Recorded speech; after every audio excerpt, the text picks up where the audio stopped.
Le temps est inhabituellement doux pour la saison à Eshkiltuna. Au bord de la rivière, Bilal observe avec curiosité l'habileté d'un pêcheur. Qu'est-ce que vous faites? Je m'entraîne. Ah, vous vous entraînez? L'anglais du réfugié syrien a bien évolué depuis notre rencontre il y a un an. Un premier pas vers une intégration dans son nouveau pays d'adoption, la Suède. Grâce à Dieu, j'ai obtenu ma carte de résident permanent. La Suède me l'a délivrée il y a 3 mois. La voilà. Ma situation a beaucoup évolué. Rien à voir avec ce que j'ai vécu en Bulgarie. Cette carte, c'est le début d'une nouvelle vie maintenant. Il faut que j'apprenne la langue. La Bulgarie. Nous y étions l'an dernier, au moment où un flot de clandestins syriens se déversait dans le pays. C'est dans une chambre à Sofia que nous avions rencontré Bilal. L'universitaire n'avait pas le moral, les policiers lui avaient volé de l'argent, pris ses papiers. Il n'avait qu'une idée en tête, fuir. Encore fallait-il passer les contrôles douaniers. Et petit miracle, cela avait marché.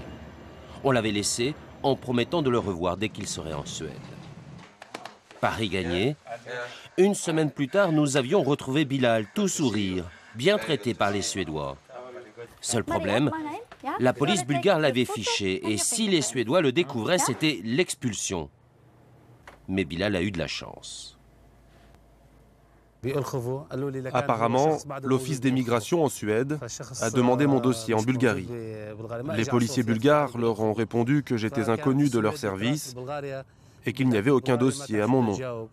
C'est pour cette raison que la Suède m'a accordé la résidence permanente. En attendant de trouver du travail, Bilal a emménagé avec 2 autres réfugiés syriens dans un studio qui loue 300 € par mois grâce aux allocations de l'État.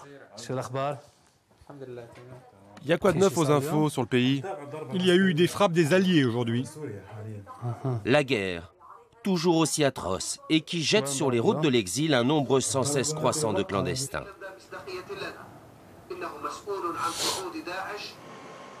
Ce centre est le plus grand de Suède. Il abrite 600 réfugiés. Bilal vient y voir un cousin, Ahmed, et sa famille fraîchement arrivés. Comme beaucoup de Syriens, ils ont fui sur un bateau surchargé. Une traversée épouvantable avec 2 jeunes enfants terrorisés et une femme infirme. Une balle tirée par un sniper l'a rendu paraplégique. Vous savez, c'est une sale guerre en Syrie. Il y a des snipers sur tous les toits. Ils tirent sur les gens comme ça juste pour le plaisir. Je suis loin d'être la seule victime. Franchement, on n'aurait jamais imaginé venir en Suède un jour. Mais beaucoup nous ont conseillé cette solution, alors on s'est décidé. De toute façon, on n'avait pas de plan B. La Suède, Eldorado des Syriens. Fidèle à sa tradition d'accueil, le royaume s'apprête à en régulariser 50 000 cette année. Mais le chef du centre, Jonathan Axelsson, regrette que la solidarité européenne ne soit pas au rendez-vous. C'est un peu délicat. La question est devenue politique depuis que la Suède a ouvert ses portes. La Suède est le pays le plus généreux de l'Union européenne. Elle accueille beaucoup plus de gens que de grands pays comme la France ou l'Allemagne. Jonathan Axelsson parle couramment l'arabe. Il a longtemps travaillé en Palestine. Alors, Bilal se jette à l'eau. Il évoque sa difficile situation familiale. Ça fait 14 mois que j'ai pas vu ma fille. Elle m'a presque oublié. Pour moi, c'est insoutenable. Vous vous imaginez, un père, sa propre fille ne se souvient plus de lui? J'en ai gros sur le cœur. Réunir sa famille, un sujet douloureux pour Bilal. Alors, dès qu'il le peut, il communique par Skype avec sa femme et sa fille de 3 ans, réfugiées au Koweït. Aujourd'hui, j'ai vu le directeur des migrations. J'ai parlé avec lui de votre venue en Suède. J'ai bon espoir. Il a mon dossier.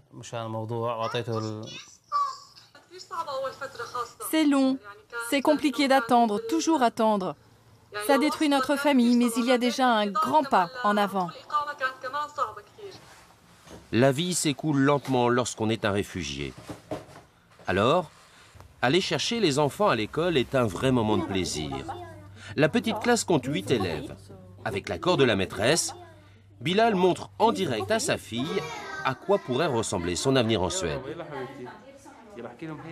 Au téléphone, il y a une petite fille qui attend de venir ici. Elle s'appelle Bana. Tu as vu? Ils vont faire une chanson pour toi.